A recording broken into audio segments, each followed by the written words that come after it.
Hello आणि नमस्कार. मी सुवर्णाची जग आपल्या मराठी यूट्यूब चॅनलमध्ये तुम्हा सगळ्यांचं मनापासून खूप खूप हार्दिक स्वागत करत आहे. आज आपण बघतोय एकदम चविष्ट, चवदार आणि भन्नाट रेसिपी आणि बनवायला अगदी सोपी आहे. ती म्हणजेच बन या पाव तुम्ही बोलू शकता आणि आपण हे बेक न करता बनवत आहोत. आणि बघा मी तुम्हाला एक तोडून दाखवते. तर अतिशय नरम, स्पॉन्जी असा झालेला आहे आणि अगदी 15 ते 20 मिनिटात बनवून तयार होतो. तर हे बघा किती मस्त जाळीदार असा झालेला आहे आणि याला बनवायलासुद्धा जास्त अजिबात मेहनत नाही आहे ना, जास्त मळण्याचं मेहनत आहे ना काही. एकदम सोप्या पद्धतीने आपण बनवू शकतो आणि अगदी कमी साहित्यामध्ये. तर जर तुम्हाला संपूर्ण रेसिपी शिकायची असेल तर प्लीज व्हिडिओला शेवटपर्यंत नक्की बघा. तर हे बघा एकदम जाळीदार असा बन झालेला आहे. चला तर मग रेसिपीला सुरुवात करूयात. तर बघा सुरुवातीला आपल्याला काय करायचं आहे ना, ईस्ट ॲक्टिवेट करून घ्यायचं आहे. तर त्यासाठी बघा मी एक बाउल घेतलेला आहे. आता त्यामध्ये आपण अर्धी वाटी गरम पाणी घेतो आहे. तर पाणी एकदम अतिशय उकळतं नाही घ्यायचं आहे, हलकं गरम पाहिजे. यामध्ये 2 चमचे मी साखर घालते आहे. त्यानंतर यामध्ये घालूयात आपण 2 चमचे ईस्ट. तर इथे मी इन्स्टंट ईस्ट वापरलेला आहे 2 चमचे आणि याला काय करूयात ॲक्टिवेट होण्यासाठी 15 ते 20 मिनटं ठेवून देऊयात. तर इथे मी 20 मिनटं याला रेस्ट देते. तर बघा 20 मिनटाच्या नंतर आपला एकदम मस्त असा ईस्ट ॲक्टिवेट झालेला आहे. तर अशाच प्रकारे तुम्हाला सुद्धा करायचं आहे. जेव्हा तुमचा ईस्ट एकदम परफेक्टली ॲक्टिवेट होईल तर तुमचे बन एकदम मस्त होतील. तर आता पुढची प्रोसेस करूयात. तर मी बाउल घेतलेला आहे. त्यामध्ये 1 वाटी मैदा घेतलेला आहे. आता यामध्ये थोडंसं मी मीठ घालते आहे आणि याला सगळ्याला मिक्स करून घेते आहे. त्यानंतर यामध्ये काय करायचं आपल्याला जे आपण ॲक्टिवेट ईस्ट करून ठेवलं होतं ते यामध्ये घालून घ्यायचं आहे. थोडं थोडं करून घालायचं आहे आणि याचा एकदम मस्त असा जसं आपण आटा मळतो, पीठ मळतो तसं मळायचं आहे. एकदम जास्त काहीही गरज करायची नाही आहे मळण्याची वगैरे. एकदम हलक्या हाताने याला जसं आपण पिठाचा गोळा बनतो तसं थोडं थोडं घालून मळायचं आहे बस. हे बघा अशा प्रकारे. आणि जर तुम्हाला वाटलंच की मिश्रण थोडंसं पातळ आहे तर तुम्ही इथे सुका मैदा 1-2 चमचे वाढवलात तरीही चालेल. तर बघा अशा प्रकारे आपल्याला काय करायचं आहे, मस्त मळून घ्यायचं आहे नरम हाताने, हलक्या हाताने एकदम मळायचं आहे. हे बघा आता यामध्ये आपण घालूया थोडंसं तेल. म्हणजे काय होईल की एकदम मस्त सॉफ्ट असं होईल आणि हाताला चिपकणार सुद्धा नाही. तर इथे मी अर्धा चमचा तेल घालते बस, त्याच्यावरती घालायची गरज नाही आहे. आणि याला पुन्हा मळून घ्यायचं जरासं. हे बघा अशा प्रकारे. तर हे कोणी सहज बनवू शकतं. एकदम सोपी रेसिपी आहे. अजिबात याला झंझट वगैरे काही नाही आहे. तर बघा मस्त असं मी मळून घेतलेलं आहे. आता काय करूयात ना, हे बघा याला मळून असं मस्त एक मळायला आपल्याला 2 ते 3 मिनटं लागतात. म्हणून आता याला काय करायचं आहे, रेस्टसाठी ठेवून द्यायचं आहे. तर बघा मी दाखवते या प्रकारे याला मळायचं आहे. तर 2 मिनटं तुम्ही फक्त 2 मिनटं कंटिन्युअसली याला मळा. म्हणजे मग काय होईल की जे आपले बन आहेत ना एकदम मस्त फ्लफी आणि सॉफ्ट असे बनतील. तर हे बघा अशा प्रकारे मी जसं व्हिडिओमध्ये तुम्हाला दाखवत आहे अशा प्रकारे याला मळायचं आहे. तर बघा मस्त असं पीठ आपलं एकदम नरम झालेलं आहे, ना अजिबात घट्ट आहे, ना जास्त पातळ आहे. तर अशाच प्रकारे आपल्याला हवं आहे. तर आता काय करूया त्याला आपण साईडला ठेवून देऊयात. तर मळून झालेलं आहे. यावरती हलकंसं मी तेल लावते म्हणजे काय होईल की हे कडक होणार नाही. आणि याला आपण काय करूयात मस्त फुगण्यासाठी ठेवून देऊयात. तर हे मस्त फुलेल तर आपले बन एकदम मस्त होतील. तर यावरती झाकण ठेवूयात आणि याला साईडला ठेवून देऊयात. तर साईडला ठेवायचं आहे आपल्याला मिनिमम याला पाऊण तासासाठी किंवा 1 तासासाठी. तर मी इथे 1 तास याला बाजूला ठेवलेला आहे. आता 1 तासाच्या नंतर बघूयात. तर हे बघा मस्त असं एकदम पीठ आपलं फुललेलं आहे आणि डबल झालेलं आहे. तर हे बघा असे याला पंच मारायचे आहेत. पंच मारून असं काय करायचं आहे मस्त मळून घ्यायचं आहे पुन्हा एकदा. तर बघा 1 तासाच्या नंतर आपलं पीठ एकदम मस्त असं झालेलं आहे आणि याचं अजिबात टेन्शन घेऊ नका. पातळ वगैरे काही नाही आहे, परफेक्ट आहे. तर बघा असं मस्त जर तुम्हाला वाटलं हाताला चिपकते तर तुम्ही थोडंसं तेल लावून मग मळू शकता.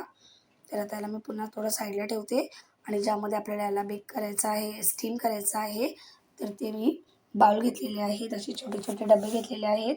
आता काय करते यामध्ये थोडंसं तेल घालते आहे आणि याला काय करते ना ग्रीस करून घेते. म्हणजे काय होईल यामध्ये चिपकणार नाही. हे बघा अशा प्रकारे थोडंसं याला काय करायचं ग्रीस करायचं. जसं आपण इडली वगैरेला करतो ना तशाच प्रकारे बस जास्त करण्याची गरज नाही आहे, कारण आपल्याला बेक वगैरे नाही करायचं आहे आणि अगदी याला कमी वेळात हे तुम्ही बनवू शकता घरच्या घरी. हे बघा, तर आता याला मी काय करते, जेवढे छोटे मोठे आपल्याला साईजमध्ये बनवायचे आहेत, तर तेवढं आपल्याला काय करायचं आहे, एक गोळा तोडून घ्यायचा आहे आणि बघा मी दाखवते तुम्हाला व्हिडिओमध्ये.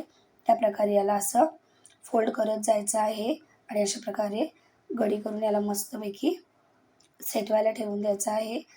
हे बघा अशा प्रकारे. तर गोळा मस्त बनवून घेतलेला आहे मी.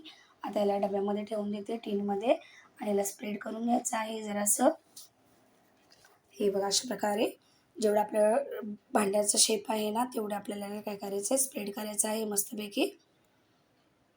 हे बघा, तर यामध्ये 3 ते 4 मीडियम साईजमध्ये बन तयार होतात. तर हे बघा, बाकीचं पीठ पुन्हा मी घेते. हाताला हलकंसं तेल लावायचं आहे, म्हणजे हाताला चिपकणार नाही. आणि बघा असं मी दाखवते ना, अशा प्रकारे तुम्हाला काय करायचं आहे, फोल्ड करून घ्यायचं आहे. म्हणजे काय होईल की हे अजिबात तुटणार नाही आणि एकदम परफेक्ट असं निघेल. नाहीतर मग काय होईल की हे क्रॅक येतील किंवा मग तुटले जातील. तर हे बघा, पुन्हा मी याला टिनमध्ये ठेवून देते आणि प्रेस करून घेते हाताच्या साहाय्याने. हे बघा, आणि जास्त मळायला वगैरे टाईमसुद्धा लागलेला नाही आहे. फक्त 2 ते 3 मिनटं आपल्याला सुरुवातीला वेळ लागलेला आहे. त्यानंतर तर आपण याला रेस्टला ठेवून दुसरं काही काम करू शकतो. तर बघा, आता सगळे बन व्यवस्थित मी डब्यात सेट करून घेतलेले आहेत. आता यावरती आपण काय करूयात, ओलं कापड कॉटनचं झाकण ठेवूयात आणि याला 10 मिनटं बाजूला ठेवून देऊयात, 10 ते 15 मिनटं. तर बघा 15 मिनटं झालेली आहेत. 15 मिनटाच्या नंतर हे मस्त असे फुगलेले आहेत. तर यावरती आता थोडंसं डेकोरेट करून घेऊयात. तर तुम्हाला जसं आवडतील तसं तुम्ही डेकोरेट करू शकता. ते यावरती वरती मी काळे तीळ आणि सफेद तीळ घालते आहे. हे बघा अशा प्रकारे. त्यानंतर यावरती आपण घालूया थोडेसे मनुके. तर नाही घातले तरी चालेल, पण थोडेसे मनुके मी यावरती थोडेसे घालणार आहे. म्हणजे काय होईल की दिसायला मस्त दिसतं आणि लहान मुलांना मग एकदम अट्रॅक्टिव्ह वाटतं, तर ते खूप आवडीने खातात. तर हे बघा अशा प्रकारे. तर तुम्ही याच्या जागेवरती आणि तुमच्या आवडीचे कोणतेही ड्रायफ्रूट वगैरे घालू शकता. तर मी यामध्ये मनुके घालते. काय होतं की जेव्हा आपण मनुके घालतो ना, मनुक्यांची गोड चव आणि बनची चव एकदम मस्त अशी लागते जेव्हा आपण एक एक बाईट खातो. सगळ्या मनुक्यांना अशाच प्रकारे सजवून घेते. आता त्यानंतर मी थोडी तुटी-फुटी घालते, म्हणजे काय होतं लहान मुलांना अजून एक रंगीबेरंगी दिसतं, तर ते खायला एकदम अट्रॅक्टिव्ह दिसतं आणि लहान मुलांना एकदम मस्त पसंत येतं, म्हणून यावरती थोडीशी घालते आहे. तर तुम्ही चेरीसुद्धा वापरू शकता यावरती. तर बघा, आता बन आपले स्टीम व्हायला तयार झालेले आहेत. तर बघा, मी एका टोपामध्ये पाणी ठेवलेलं आहे. तर सुरुवातीलाच मी पाणी गरम करायला ठेवलं होतं 1-2 मिनटं. पाणी मस्त उकळलेलं आहे. त्यावरती आता आपण हे टीन ठेवून देऊयात. हे बघा अशा प्रकारे, जसं आपण इडली वगैरे उकडतो ना, त्याप्रकारे. आणि यावरती झाकण ठेवून देऊयात आणि याला 15 ते 20 मिनटं मिनिमम स्टीम करायचं आहे. तर बघा, 20 मिनिटाच्या नंतर आपले एकदम फर्स्ट क्लास असे बन पाव तयार झालेले आहे. तर आपण एकदा टूथपिकने चेक करूयात. तर हे बघा, एकदम मस्त असे निघते आहे. टूथपिक क्लीन येते आहे, म्हणजे एकदम परफेक्टली असे तयार झालेले आहेत. आतपर्यंत शिजलेले आहेत. तर त्यांना आपण एक एक करून काढून घेऊयात. तर हे बघा अशा प्रकारे काढताना थोडंसं सावधानी बाळगायची आहे, कारण हे खूप गरम आहे. तर अशाच प्रकारे काय करायचं, सगळे काढून घ्यायचे आहेत आपल्याला आणि याला थंड व्हायला ठेवून द्यायचं आहे. एकदम जेव्हा हे थंड होतील ना, तेव्हा आपल्याला याला काय करायचं आहे, डिमोल्ड करून घ्यायचं आहे. तर हे बघा, एकदम मस्त गरमागरम असे आपले पाव तयार झालेले आहेत. त्यांना थंड करून घेऊयात. तर बघा, मी याला रूम टेम्परेचरवर थंड करून घेतलेला आहे. आता याला आपण काढून घेऊयात. बघा किती हलक्या हाताने असे निघत आहेत सहज. हे बघा, आणि अजिबात याला आपल्याला एजेस वगैरे लूज करण्याची काहीच गरज नाही आहे. एकदम मस्त फ्लफी असे झालेले आहेत. बघा किती नरम झालेले आहेत. एकदम जाळीदार सॉफ्ट असे झालेले आहेत. अशाच प्रकारे आपण काय करूयात, दुसरेसुद्धा काढून घेऊयात. तर यांनासुद्धा मी काढून घेते आहे आणि हे तुम्ही एकदम घरच्या घरी सोप्या पद्धतीने बनवू शकता आणि सगळ्यांना सहज आवडतील एवढे हे टेस्टी असे लागतात. तर हे बघा किती मस्त निघालं आहे. हा पण एकदम सुंदर असं दिसतं आहे. अशाच प्रकारे काय करायचं, सगळे आपल्याला डिमोल्ड करून घ्यायचे आहेत. हे बघा, पण ही प्रोसेस तुम्ही थंड झाल्यावरच करा, नाहीतर मग काय होईल, गरम याच्यात केलं तर हे तुटतील आणि व्यवस्थित निघणारसुद्धा नाहीत. तर आता आपण याला काय करूयात, प्लेटिंग करून घेऊयात. तर आपले एकदम चवदार चविष्ट असे बन तयार झालेले आहेत, पाव तयार झालेले आहेत बघा. आणि दिसायला जेवढे मस्त दिसतात ना, चवीला तितकेच मस्त लागतात. तर जर तुम्हाला माझी रेसिपी आवडली तर प्लीज व्हिडिओला लाईक करा, शेअर करा, कमेंट करा, सबस्क्राईब करा माझ्या चॅनलला अशा सोप्या रेसिपी बघण्यासाठी. आणि वेळात वेळ काढून व्हिडिओ बघितल्याबद्दल तुमचे मनापासून खूप खूप धन्यवाद. तर अशाच नवीन रेसिपी ट्राय करण्यासाठी, बघण्यासाठी प्लीज चॅनलला फॉलो करा आणि सबस्क्राईब करा. मी तुम्हाला एक तोडून दाखवते बघा, किती मस्त हा बन तयार झालेला आहे. एकदम फ्लफी, सॉफ्ट, स्पॉन्जी हे बघा.